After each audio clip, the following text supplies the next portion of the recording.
my brother passed away, it really hurt our entire family. I lost him right before I started high school when I was in 8th grade. And he was shot 9 times on the same block he lived on. After losing him, I lost who I was.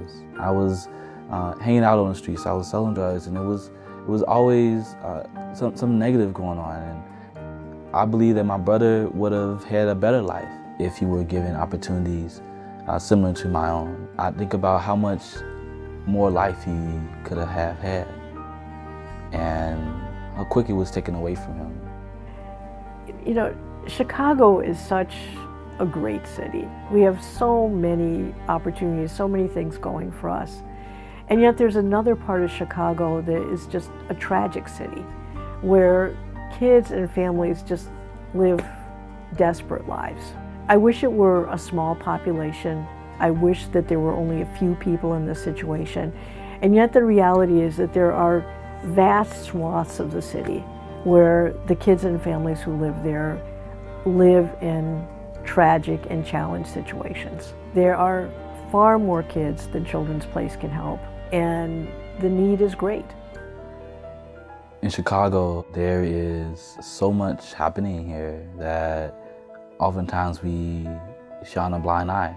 There's so much violence that happens. There's so many people that are killed, and oftentimes we feel like it's okay, or it's not so much it's okay, but rather it's normal. It's easy to forget that somebody like Dominique, who had to survive all kinds of family tragedies, the death of his grandmother, the death of his brother, I mean, just all kinds of terrible things that most of us would not have to experience in a lifetime.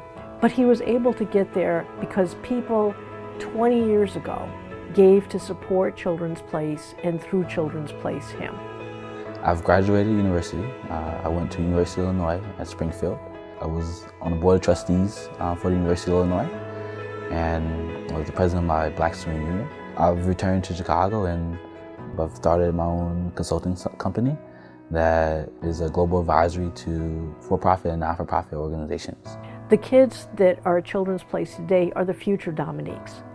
We have the opportunity to help write their future, to help them end up someplace like Dominique, not someplace like a tragic story on the evening news. I see Children's Place being a space where it can bring opportunities for so many more people when it comes to education, when it comes to improving upon their health, and a space of welcome, the space where people are given a chance of hope. When there's a place like that, that's something special.